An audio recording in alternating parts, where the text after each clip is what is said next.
नमस्कार। आज हम बात करने वाले हैं महाभारत की एक ऐसे महान योद्धा की, एक ऐसी शक्तिशाली कथा की जिसका बलिदान आप कह सकते हैं इस पूरे महाकाव्य का एक बहुत ही जरूरी हिस्सा है।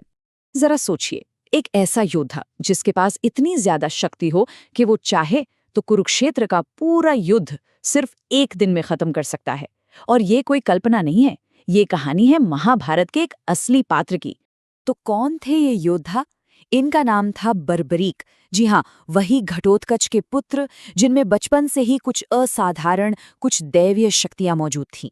बर्बरीक घटोत्कच और माता मोरबी के पुत्र थे और कहा जाता है कि उनका वंश ही उनकी इस बेहिसाब शक्ति का स्रोत था। एक ऐसी शक्ति जो उन्हें उस युग के बाकी सभी योद्धाओं से बिल्कुल अलग बनाती थी। तो सवाल उठता है कि ये शक्ति आई कहाँ से? बर्बरी की इस महान शक्ति का जो असली स्रोत थे, वो थे उनके 3 रहस्यमयी बाण। ये बाण उन्हें एक बहुत कठोर तपस्या के बाद एक वरदान के रूप में मिले थे। और इन्हीं 3 बाणों की वजह से बर्बरिक को एक नाम मिला, 3 बाणधारी। ये नाम ही उनकी उस अनोखी और सच कहूं तो विनाशकारी शक्ति की पहचान बन गया। अब आप सोच रहे होंगे कि ये बाण काम कैसे करते थे, है ना? तो सुनिए। पहला बाण वो विनाश के लिए सभी लक्ष्यों को, मतलब टारगेट्स को मार्क कर लेता था। दूसरा बाण उन सभी मार्क्ड टारगेट्स को एक साथ नष्ट कर देता था। और तीसरा बाण वो पहले बाण को वापस ले आता था। इसका मतलब तरकश कभी खाली ही नहीं होता। मतलब इस शक्ति के साथ वो सचमुच में अपराजय थे, अनबीटेबल। लेकिन कहानी में एक ट्विस्ट है। इस शक्ति के साथ एक वचन भी जुड़ा हुआ था।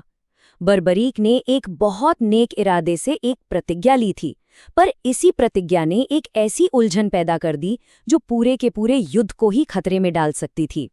और उनकी प्रतिज्ञा थी क्या? बहुत सीधी सादी, कि वो हमेशा युद्ध में जो पक्ष हार रहा होगा उसी का साथ देंगे। सुनने में तो ये बहुत नेक लगता है, हैं? तो फिर सवाल यही है कि कमजोरों की मदद करने का ये वचन आखिर युद्ध के लिए इतना बड़ा खतरा, एक संकट कैसे बन सकता था? देखिए, होता ये कि उनकी शक्ति इतनी जबरदस्त थी कि वो जिस भी हारते हुए पक्ष में शामिल होते, वो पक्ष पलक झपकते ही जीतने लगता।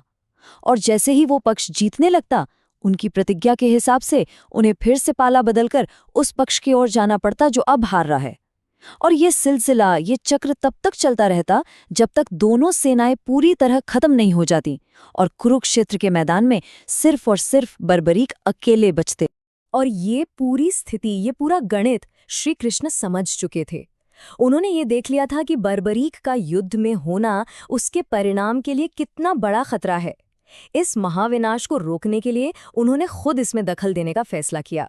श्री कृष्ण जानते थे कि बर्बरीक के आने से धर्म और अधर्म, सही और गलत के बीच की जो लकीर है वो ही मिट जाएगी। और इसीलिए वो एक ब्राह्मण का वेश बदलकर बर्बरीक से मिलने पहुंचे। अब ब्राह्मण के रूप में श्री कृष्ण ने बर्बरीक की दानवीरता की परीक्षा लेनी चाहिए। उन्होंने बर्बरीक से पूछा, हे वीर बर्बरीक, क्या तुम अपना सर्वस्व, मतलब जो कुछ भी तुम्हारे पास है, वो दान कर सकते हो? और बर्बरीक ने बिना एक पल भी सोचे जवाब दिया, मेरे पास जो कुछ भी है वो सब आपका है। ये उनकी निस्वार्थता का सबसे बड़ा प्रमाण था। और तब ब्राह्मण बने कृष्ण ने वो मांगा जिसकी किसी ने कल्पना भी नहीं की होगी। वो मांग जो बर्बरीक के वचन की सबसे बड़ी, सबसे कठिन परीक्षा थी। उन्होंने कहा, मुझे तुम्हारा शीश चाहिए। और यहीं से ये कहानी अपने चरम पर पहुंचती है, जब बर्बरीक ने बिना किसी हिचकिचाहट के अपने दिए हुए वचन को निभाया। बिना किसी डर के, बिना एक सवाल किए, बर्बरीक ने अपना सिर काटकर श्री कृष्ण के चरणों में रख दिया। इतिहास में इस महान, इस परम बलिदान को शीश दान के नाम से जाना जाता है। और इसीलिए इसे महाभारत का सबसे बड़ा बलिदान माना जाता है। क्यों? क्योंकि बर्बरीक ने सिर्फ अपनी जान नहीं दी थी, उन्होंने अपनी उस असीम शक्ति, उस परम विजय को पाने का मौका भी त्याग दिया था जिसके वो हकदार थे। बर्बरीक के इस अविश्वसनीय, इस अकल्पनीय बलिदान को देखकर श्री कृष्ण बहुत प्रसन्न हुए और उन्होंने बर्बरीक को एक ऐसा दिव्य वरदान दिया जिसने उन्हें हमेशा हमेशा के लिए अमर कर दिया। श्री कृष्ण ने उन्हें वरदान देते हुए कहा, कलयुग में तुम मेरे ही नाम से पूजे जाओगे और तुम्हारा नाम होगा श्याम। ये सिर्फ शब्द नहीं थे, ये एक योद्धा को देवता बनाने का वरदान था। और बस उसी पल से महान योद्धा बर्बरिक पूजनीय देवता खाटू श्याम बन गए और आज भी उनकी पूजा करना स्वयं कृष्ण की पूजा करने के बराबर ही माना जाता है। इस महान बलिदान की कहानी आज भी जीवित है। कहते हैं कि बर्बरीक के शीश ने अपनी आंखों से महाभारत का पूरा युद्ध देखा था और वही पवित्र शीश आज राजस्थान के खाटू में पूजा जाता है। भक्तों का अटूट विश्वास है कि जो भी सच्चे मन से खाटू श्याम को, श्याम बाबा को याद करता है, उसकी हार भी जीत में बदल जाती है। तो ये कहानी सिर्फ एक योद्धा की नहीं है, ये कहानी है कर्तव्य की, ये कहानी है दिव्य इच्छा को बिना सवाल किए स्वीकार करने की।